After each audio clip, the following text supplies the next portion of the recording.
Hello everyone. आज है 17 अप्रैल और आज इस वीडियो में हम बात करने जा रहे हैं फ्यूचर ग्रुप के बारे में कि फ्यूचर ग्रुप का जो अमेजोन के साथ पंगा चल रहा है, मामला कहाँ पे अटका हुआ है, क्या असर पड़ सकता है फ्यूचर ग्रुप की कंपनियों के ऊपर, उन सारी चीजों के बारे में हम यहाँ पर डिस्कस करेंगे।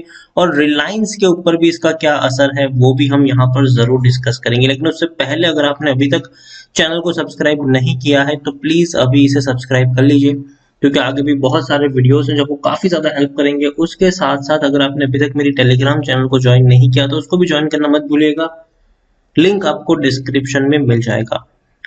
तो सबसे पहले बात करते हैं कि फ्यूचर ग्रुप की कई सारी कंपनीज है जिसमें future retail, future enterprise, future consumer, future lifestyle जैसी कंपनियां शामिल है। और जो बड़ा पेच यहाँ पर फंसा है वो है अमेजोन का। देखिए, फ्यूचर ग्रुप कर्जे के बोझ के तले बर्बाद हो रहा है, ठीक है। और कोरोना जब से आया है पिछले साल से, इन्होंने इस कंपनियों को तोड़ के रख दिया है और यहाँ पर इनका जो कर्जा है वो बढ़ता ही जा रहा है, बढ़ता ही जा रहा है, जो रुकने का नाम नहीं ले रहा है। इसीलिए किशोर बियानी जो फ्यूचर ग्रुप के कर्ता धर्ता थे, उन्होंने अपनी कंपनियों को बेचने का फैसला किया, अपने कुछ असेट्स को बेचने का फैसला किया। और यहाँ पर पिक्चर में आया रिलायंस इंडस्ट्रीज। रिलायंस इंडस्ट्रीज ने तकरीबन 24,000 करोड़ के आसपास की कीमत में उसको खरीदने की इच्छा जताई और डील तकरीबन कर भी ली, ठीक है। लेकिन पेज फंसा कहाँ पर? अमेजोन पे।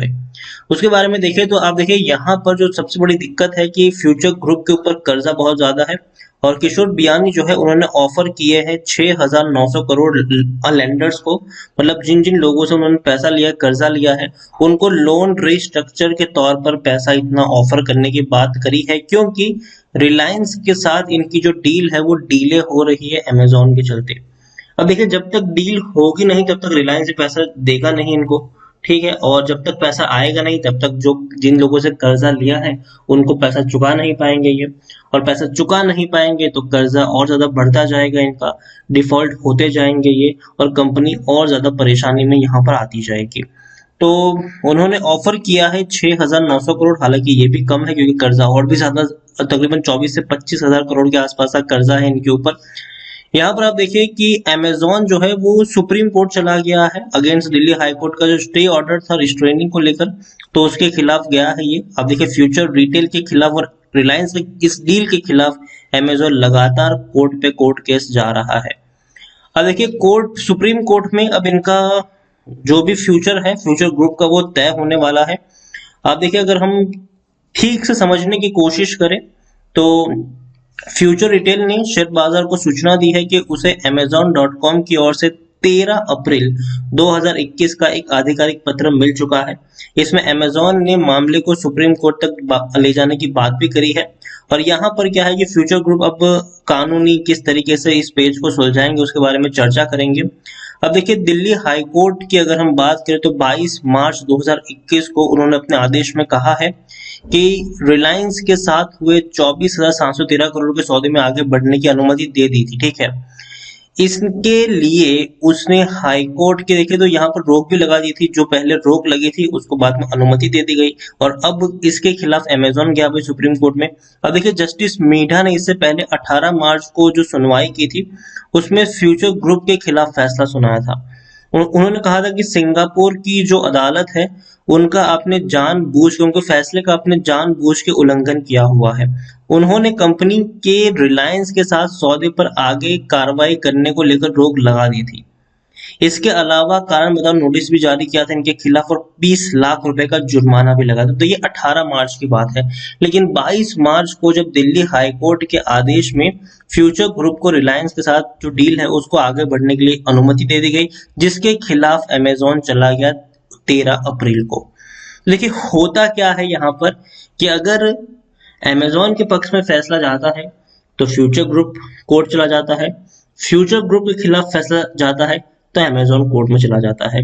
और यहाँ पर दोनों के ही बीच में पेच फंसा है और कोई भी किसी भी नतीजे पर नहीं पहुंच पा रहे हैं। यहाँ पर आप देखिए तो फ्यूचर ग्रुप फ्यूचर रिटेल के पास बिग बाजार जैसा बड़ा रिटेल ब्रांड है, वहीं रिलायंस इंडस्ट्रीज देश का सबसे बड़ा रिटेल बाजार बढ़ने की तरफ आगे बढ़ भी रहा है और उनकी सबसे बड़ी इच्छा यही है कि भैया वो इंडिया का सबसे बड़ी रिटेल कंपनी बन जाए। और इसीलिए उन्होंने पिछले साल 24,713 करोड़ रुपए की डील करी थी फ्यूचर रिटेल के साथ, क्योंकि वो कर्जे में थे और कहा कि ठीक है भैया, हम आपका ले रहे हैं बिजनेस और आपको पैसा दे रहे हैं, आप भी खुश रहेंगे, हम भी खुश रहेंगे। ठीक है, इस सौदे को पूरे होने को लेकर अगर आप देखें तो रिलायंस को क्या क्या मिलने वाला था।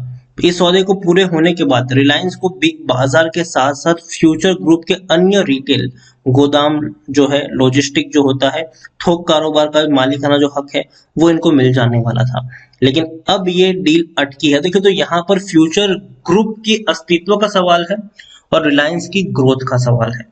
रिलायंस की ग्रोथ अटकी हुई है क्योंकि डील नहीं हो पा रही है। फ्यूचर ग्रुप की भैया अस्तित्व का सवाल है, अगर डील नहीं होगी तो भैया ये लोग बर्बाद हो जाएंगे।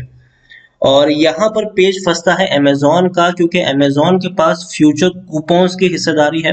फ्यूचर कूपन्स में 2019 में अमेजोन ने 49% की हिस्सेदारी खरीदी थी और साथ ही साथ इनको ये अधिकार भी मिला था कि भविष्य में जब भी फ्यूचर ग्रुप किसी भी कंपनी की हिस्सेदारी बेचना चाहेगा तो उसके पास अमेजोन को सबसे पहले खरीदने का अधिकार होगा। तो देखिए, यहाँ पर हुआ ये था कि किशोर बियानी ने पहले अमेजोन को ऑफर किया भी था, लेकिन अमेजोन ने कोई इंटरेस्ट दिखाया नहीं इसके लिए।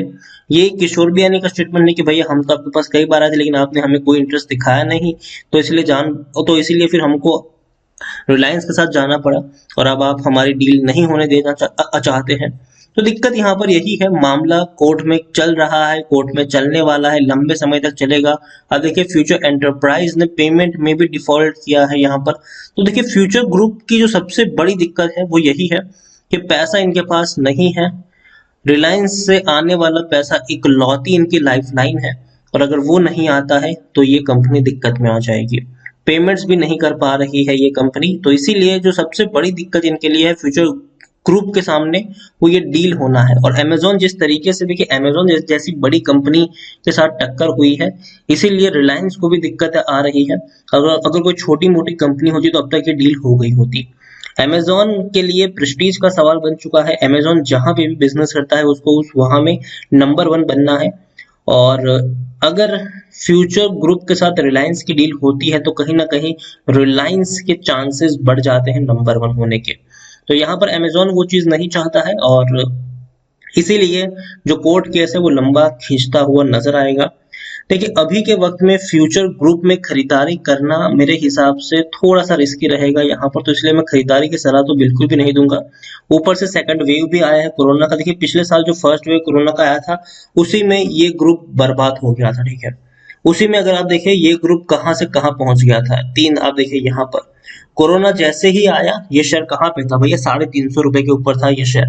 कोरोना जैसे ही आया टूट के बिखरना शुरू हुआ, शेयर 65 रुपए तक चला गया। क्योंकि देखिए, कोरोना काल में लोग ऑनलाइन डिलीवरी करना पसंद करेंगे, लोग अब मॉल में जाकर खरीदारी नहीं करने वाले हैं, तो इनके बिजनेस पर सबसे ज्यादा इम्पैक्ट पड़ रहा है और यही सबसे बड़ी इनकी गिरावट की भी वजह थी। कर्जा था इनके ऊपर पिछले साल और जब कोरोना आया तो इनके बिजनेस के ऊपर असर पड़ा और इसी की वजह से शेयर इतना टूटना शुरू हो गया। इस बार सेकंड वेव आई है और सेकंड वेव आई है तो हालत इनकी पहले से भी ज्यादा खराब है।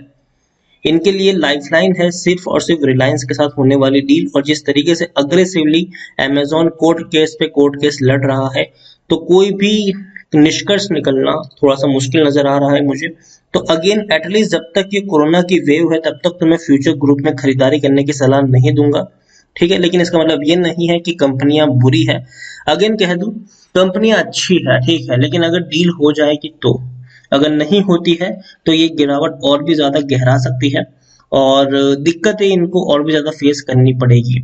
ओवरऑल फ्यूचर ग्रुप का जो पूरा का पूरा फ्यूचर है वो सिर्फ और सिर्फ इस डील के ऊपर डिपेंड करता है कि जितनी जल्दी ये डील हो जाएगी, जितनी जल्दी ये सौदा होगा, उतनी ही जल्दी इनके लिए अच्छा होगा। अगर नहीं होने वाला है, देर लगेगी, जितनी देर लगेगी उतना ही इनको नुकसान है। और अमेजोन भी यही चाहता है कि ज्यादा से ज्यादा ये मामला जो है वो कोर्ट केस में ही अटका रहे और डील ना हो पाए। पैसा इनके पास होगा नहीं तो एंड ऑफ द डे ये वैसे भी मुश्किल और सफर करने वाले हैं।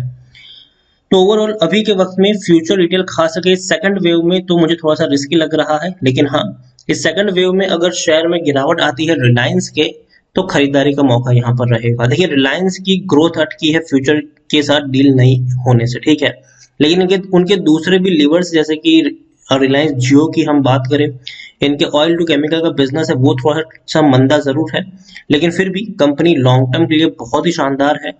इनफ पैसा है, इनफ लिक्विडिटी है इनके पास कि भैया ये तो आराम से सर्वाइव कर ही जाएंगे, इनका पैसा तो बढ़ने ही वाला है। तो ओवरऑल अगर रिलायंस के शेयर में गिरावट आती है, बढ़िया मौका है। अगेन मैं कहता हूँ अगर ये शेयर 1900 रुपए के करीब जब भी मौका मिले, खरीदारी का मौका यहाँ पर चूकना नहीं चाहिए। तो वीडियो को यहीं पे एंड करूंगा। पसंद आया हो तो लाइक कर, शेयर कर, चैनल पर अगर पहली बार आए तो प्लीज सब्सक्राइब करें। रिलायंस इंडस्ट्रीज के बारे में क्या सोचते हैं वो भी आप मुझे कमेंट में लिखकर बता सकते हैं। Thank you.